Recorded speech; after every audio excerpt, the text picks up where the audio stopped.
Hi, and welcome back to Ray Solar TV, where we make renewable energy easy.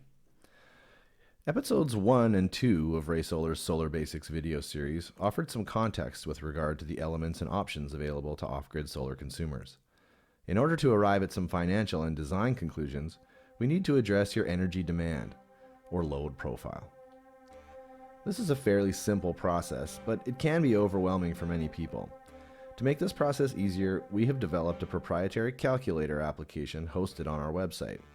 This can be found at www.raysolar.ca/calculator. Let's make sure before we get any farther that we've adequately defined the term load. A load is a device, appliance, or fixture that consumes electrical energy. Everything from a cell phone charger to a circular saw to a chest freezer is considered a load. The term is a catch-all for anything that requires electricity to operate. The rate of consumption, or draw, of any load can be obtained from the manufacturer, and this value will usually be listed on the product's datasheet or even printed directly on the unit via a label or sticker. The rate of consumption will be listed in watts or amps, and for the purpose of our calculation, we want all these values in watts.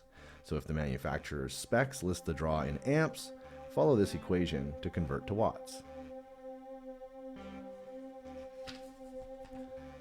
The basic format of a load profile calculation is to list all prospective loads that will need to be energized by your system. From there, each load needs to be assigned a wattage value. It is recommended that these values are taken directly from the specific make and model of your load. If these values cannot be acquired for a specific model, Google can usually illuminate a range of expected values. And our calculator also has default values listed for many common loads. Next, we need to project the anticipated daily hours of operation for each load. These runtimes can only be estimated by the end user, who is best positioned to predict their own lifestyle patterns. The value resulting from the multiplying of the wattage by the daily run hours will reveal each load's daily energy consumption in watt hours. By repeating this process for all loads and adding up all of these daily watt-hour values, we can arrive at our total daily energy demand. It's important to note that this calculation is a simple table of values, but as our mission at Ray Solar is to make renewable energy easy, we've devised a very friendly app to simplify your process. You may want to pause the video here and copy this URL. The Ray Solar Off-Grid Load Calculator uses the information that you provide to recommend a benchmark solar PV package of suitable size. We have many pre-designed system offerings developed to span a large range of solar energy production and storage capabilities. However, if your energy needs are large enough that they're outside the capabilities of our largest benchmark package, we can work with you to develop a fully custom solution.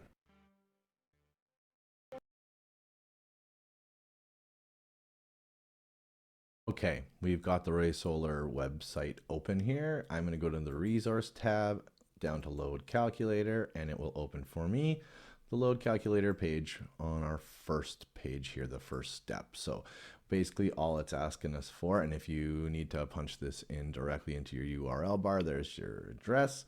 But what we want to do here is put in some self-explanatories first. Okay, when we get to this second last field here, PV system usage right here. If we click there, we see we have 4 options: 3-season weekend, 3-season full-time, 4-season weekend, 4-season full-time. If we want to understand a bit better what these designations are all about, you can read here. But the idea is 3-season occupants or 4-season occupants. And is your occupancy pattern more intermittent? Are you there on weekends, maybe a week or 2 during the summer where you're hanging out at the cottage, hosting family and friends, periodically, but mostly just there on weekends? Or are you full-time? Are you living on this site through the entirety of the seasons that you've selected? So are you a 3-season cottager only visiting on the weekend? Are you a 3-season cottager spending the entire summer out at the cottage? Or are you a full 4-season operation? Are you a cottager that weekends out there in the winter, or are you literally living full-time on site? So these are designations that are going to be pretty important for us The last field, so I'm going to select 3-season weekend just because that's pretty common. They're just casual cottagers. I also want to throw some additional details into this field. I think it's important to note that we want a roof mount. If we want a ground mount, we should say that. Also, I think relevant is that the predetermined packages that Ray Solar has designed that will be offered at the end of your load calculation as a reference for sort of where your needs aligned. Those systems have been designed with roof mount packages in mind and also with flooded lead acid batteries in mind. So as I'm making these notes, I'm just going to plug in some of the typical things that aspects of our system design that won't skew the numbers at the end when we do get our final recommended package. It will already be custom tailored to our needs. So roof mount, flooded lead acid battery, and that's really all I'm going to put in that little section, and we'll move. Okay, this is our load entry page. Our second step, we are going to select from this fairly extensive list of loads here. We're going to assign the relevant values to them. There are default values for every load, which we will see here in a second. I definitely want some lighting. I'm going to go with 5 different bulbs. I got a particular product in mind, which is our 12-watt LED bulb. And I'm thinking 4 hours of runtime for our modest 3-season weekender style of living should be fine.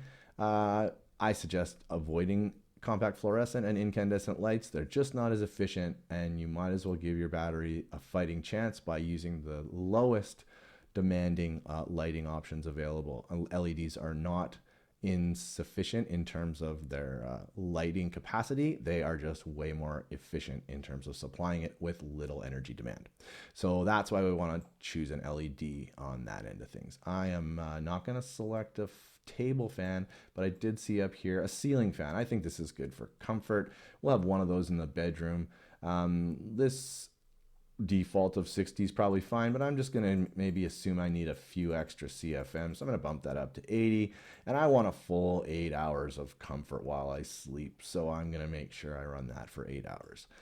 Not going to use a table fan, exhaust fan. Hair dryer is not appropriate for our modest 3-season rustic camping or cottaging application, but a toaster I think is important, and I'm going to run a toaster. 10 minutes a day is definitely going to give me upwards of 5 different batches of toast. Should be fine. 1,000 watts seems like an adequate default value for the consumption, and I'm going to leave that alone. Not going to use a microwave or any of these. I do want to talk about the coffee maker. This is your typical drip coffee maker with an element that's going to run consistently throughout its operation. That accounts for a large wattage value dedicated to this load. I think a lot of people nowadays are using Keurigs or espresso makers, which supply heat in a more on-demand kind of fashion. I'm going to reduce that on account of that, and I'm going to up the runtime, thinking that maybe we will make coffees for 30 minutes a day. That should be adequate to make 6, 7, 8 cups of coffee. And I'm thinking that's good for what I'm needing. Not going to have a chest freezer. Do want to select a fridge. Important to note that with a refrigerator, as much as possible, get the specs directly from the manufacturer. I know that wattage can be around 130 watts, ranging maybe up to 190. I'm going to set this somewhere in the middle. I'm just going to bump this up to 150 for the sake of being a little more liberal with that number. 24 hours cycling on a fridge is probably not realistic. A fridge should cycle between 10 and 12 hours, but to be safe, let's throw 14 hours at the runtime. Again, go to the manufacturer for your specific model and gather these details, this wattage detail in particular. If you haven't selected a fridge and you're looking for some advice, I recommend finding an Energy Star rated appliance that comes in at a total annual consumption of under 350 kilowatt hours if possible. Okay, lower that kilowatt hours per year number, obviously the better it will be on your batteries. Dishwasher, laundry facilities not needed. Portable space heater for 3-season not necessary, but we definitely are going to have mobile devices, probably 2 or 3 of them depending on the size of your family. We'll use the default wattage listed here, and we're going to run that at about 2 hours. I know sometimes my phone can take up to 2 hours to charge, so we've set our settings there. Cell signal booster, pretty critical aspect of an off-grid site. If you do want to have communication, you probably are going to need to operate a cell booster. 12 hours a day, half the day seems reasonable. Let's leave that where it is in terms of our defaults. I'm going to throw a speaker system here into the mix, and I'm thinking wattage looks good. Nowadays, we're talking about Bluetooth speakers with connectability to mobile devices, which are pretty low draw appliance, and we're going to listen to lots of music. 6 hours a day, we're going to set that at, okay? We definitely want to move some water around on demand. Maybe our pump might run 2 hours a day. I'm thinking, so I'm going to bump that up a little bit. Wattage seems about right. Again, get your specs directly from the unit that you already have on site or intend to use on site. More critical and accurate you can get with these wattage numbers in regard to your actual loads, the better will be. And let's look at TVs here. You can see we've got 125 watts being drawn for a 40-inch LCD and a 32-inch plasma, but only 70 on a 40-inch LED. So that's going to make the decision for me. We're bringing an LED TV out to the site. And wattage on that, I'm going to leave it as a default. And I'm thinking the odd rainy day, we might even hit 4 hours of chilling out and watching TV. So I've plugged in a bunch of values here on this page. Scroll through and add whatever you think is relevant to your site.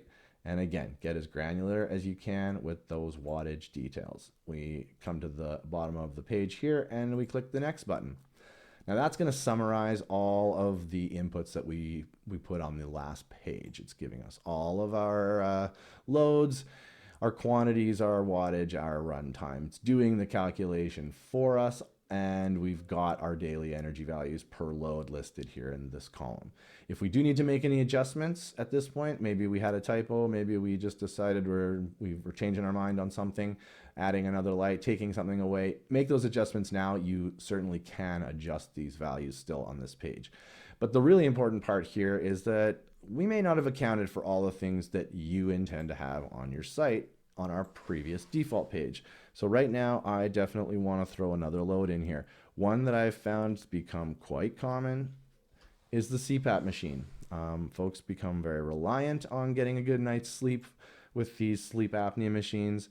And I think it's important to account for this in this load profile. It's just really, I'm demonstrating that we won't have accounted for everything on the previous page. So you are going to have to manually input some of your loads, and this is where you do that.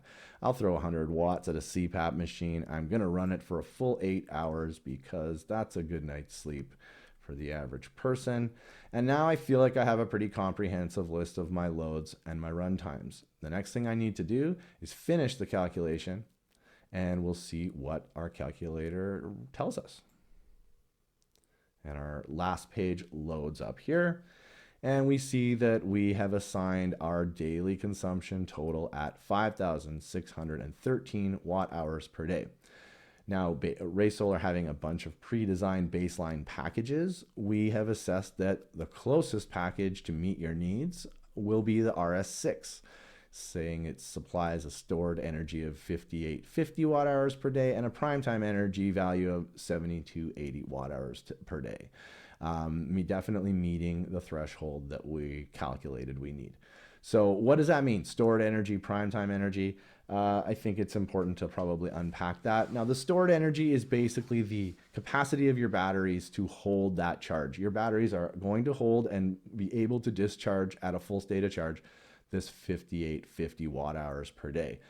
How come we're saying that you could actually harness as much as 70 to 80 watt hours per day? Well, the reason for that is that if your batteries come to a full state of charge by, say, 2 in the afternoon, there's still lots of sun beating down on the panels, so that power is no longer being required for battery charging.